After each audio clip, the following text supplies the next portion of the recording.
Well, I had the pleasure of officially meeting Joel just a few minutes ago, but his reputation precedes him. You know that some of your greatest tips come from unexpected places. So while I'm working out and I'm grunting and I'm complaining and my friend next to me says, "Oh, I heard this amazing speaker at my church the other day," you would love to hear him and pass along this information. So I think that we are all in for a treat. We've got a bit of a bio here on Joel. He is a Kansas City native. Joel Bond has spent the better part of 2 decades living abroad. I didn't even think he was alive that long. Engaged in a diverse number of roles as the many places that he has lived. His most recent role took him to the Kurdistan region of northern Iraq, where he served for 5 years as a teacher for some of the region's most elite students. Through a combination of happy accidents and locally forged connections, Joel has gained a perspective of the global refugee crisis and one possible response to it. Joel is a former Rotary Scholarship recipient and has recently completed a master's in education from the University of Nottingham in the UK. Let us all give him a warm welcome.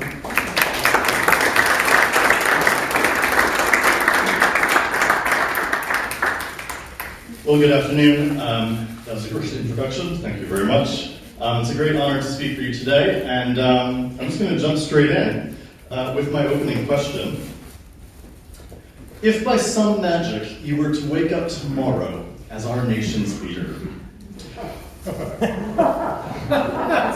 what's the first step that you would take to improve the country? This is a question that I've taken to asking many of my friends and hosts as I've traveled around the world. It's kind of an imaginative way of asking, what are the biggest issues impeding your nation's development today? And what do you think the solutions might be? With almost no variation to the responses, I've typically received answers from India to Iraq, Bahrain to Brazil, everywhere around the world. They've been twofold: tackle corruption and improve education.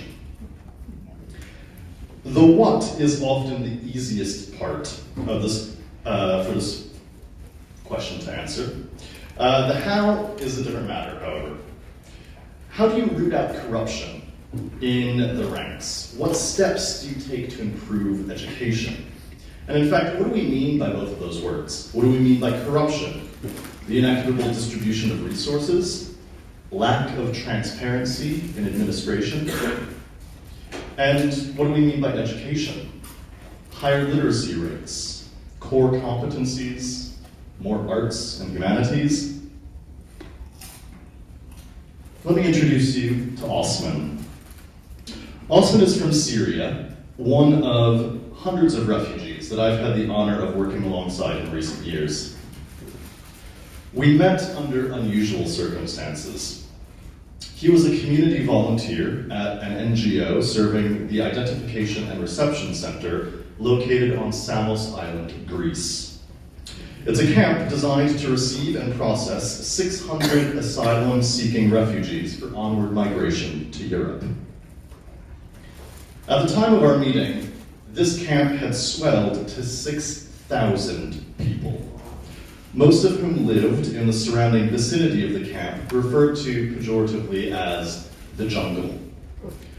Residing in makeshift shelters on the mountainside above town, the surplus of refugees from conflict-riddled nations languished in a shanty town of their own making, comparable to the favelas of Rio de Janeiro or the slums of Calcutta, often for several years before their papers were processed and asylum granted.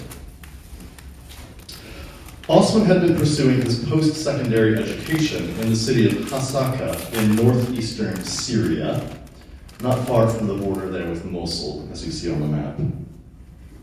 When a friend of his participated in a public demonstration against the Syrian National Army, one of the many factions vying for control in the country.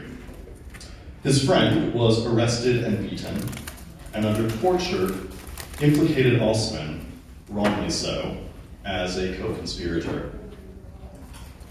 Innocent as he was, the damage was done. Osman was now a wanted man, and forced to abandon his studies, he returned to his family's home in Raqqa, but soon discovered it was no safer than Hasaka. Opposing groups controlled various checkpoints around the city, severely restricting his movement and limiting his access to required goods and services. Faced with an uncertain fate in Syria, he chose the path that many do when they're cornered: flee.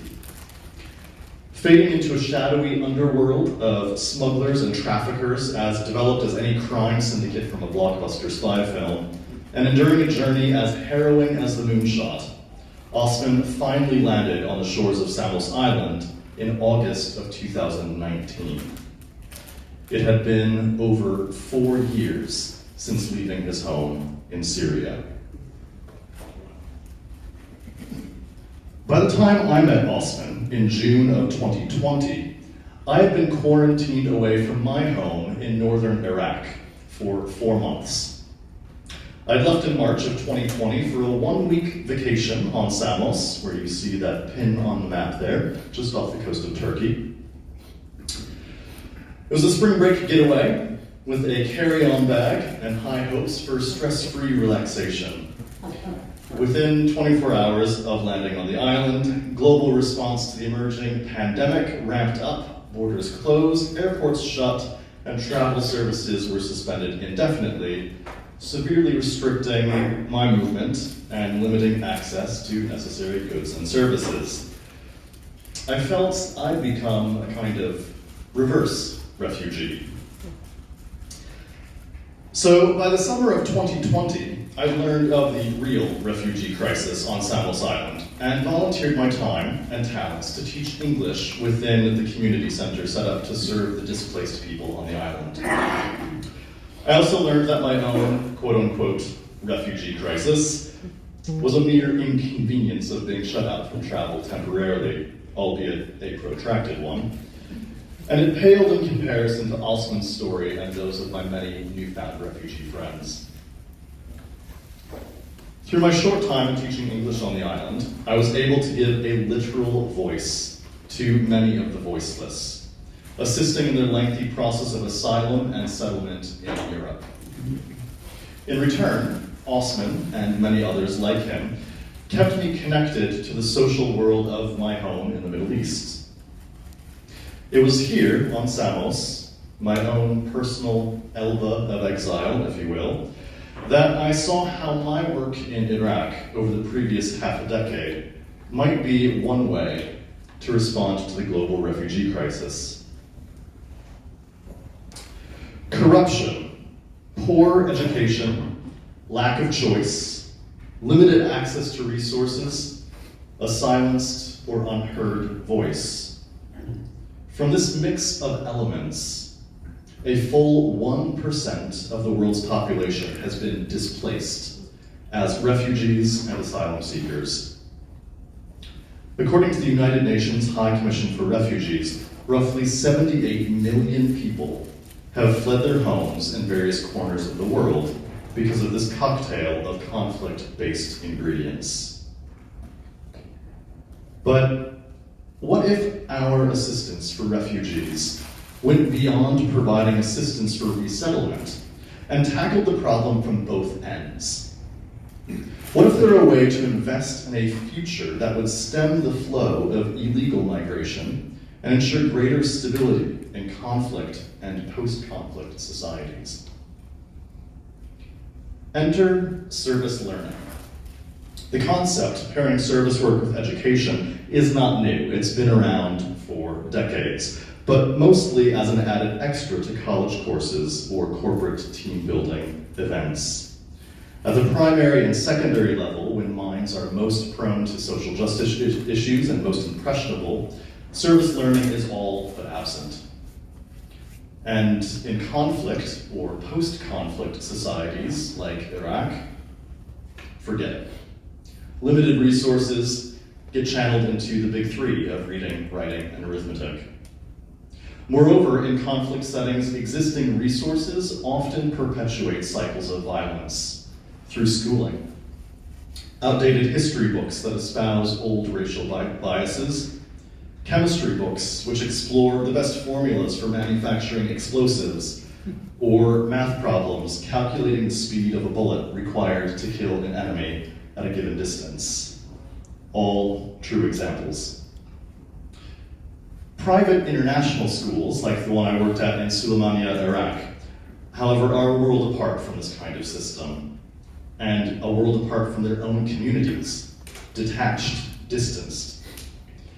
However, it's from these elite institutions that the future leaders of their nations come, the politicians, the large business owners for the region.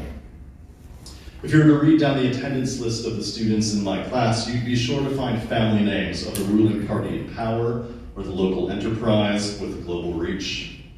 Their parents are the leaders of the region, they're the influencers of today, and their children will be the movers and shakers of tomorrow. Whether they like it or not, many of my students were being groomed by their parents and their education for a life in politics, business, or public service. They are essentially part of the top 1% in terms of societal wealth, and they were in tracks leading to positions of power that often contribute directly to producing the displaced 1%. So what if these young students could learn empathic leadership skills through service learning to prepare them for a life beyond academics? What if they received an education, not just schooling for good test scores? And what if that education led to greater self-awareness, as well as awareness of others who were from different classes, backgrounds, or ethnicities?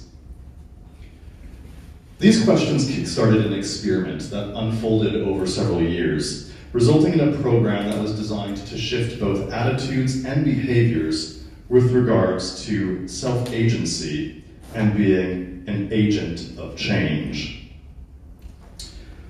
From 2016 to 2019, I developed and ran a service learning program with my senior year English classes.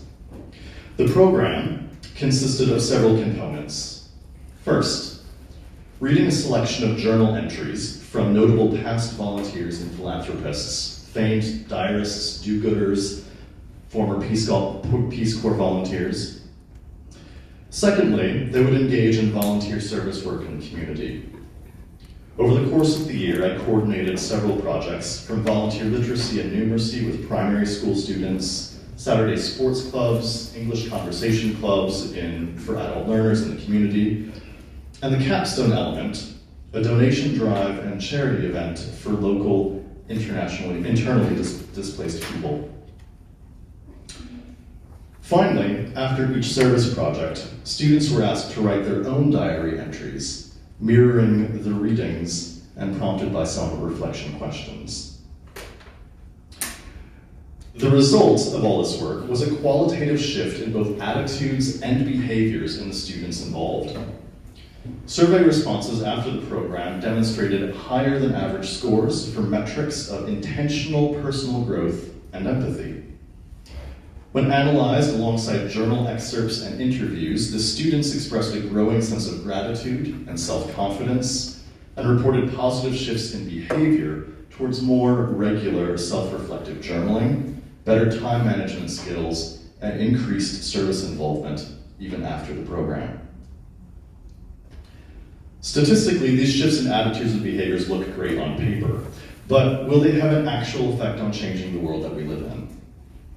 I suppose only time will tell if these changes have any staying power in these students' lives. But for most, it's been a grand perspective shift, pulling them out of their comfort zones and into something of a growth stage.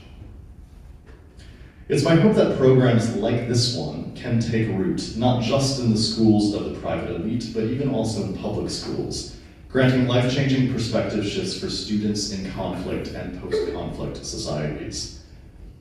Through these creative approaches and having role model educators, we can engage students with our communities in ways that help develop empathic leadership. The kind of leadership that perhaps one day means students like Osman won't feel a need to flee, but instead would feel safe to grow and develop in their own homeland.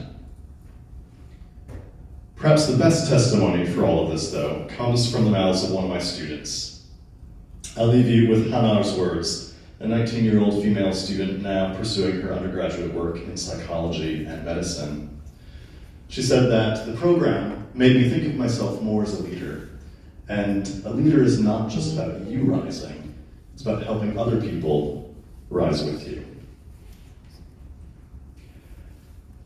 Thank you so much for this opportunity to share some of my work. That is a very small cross-section of what I've been doing abroad for the past 20 years of my life, and more focused on the last 5.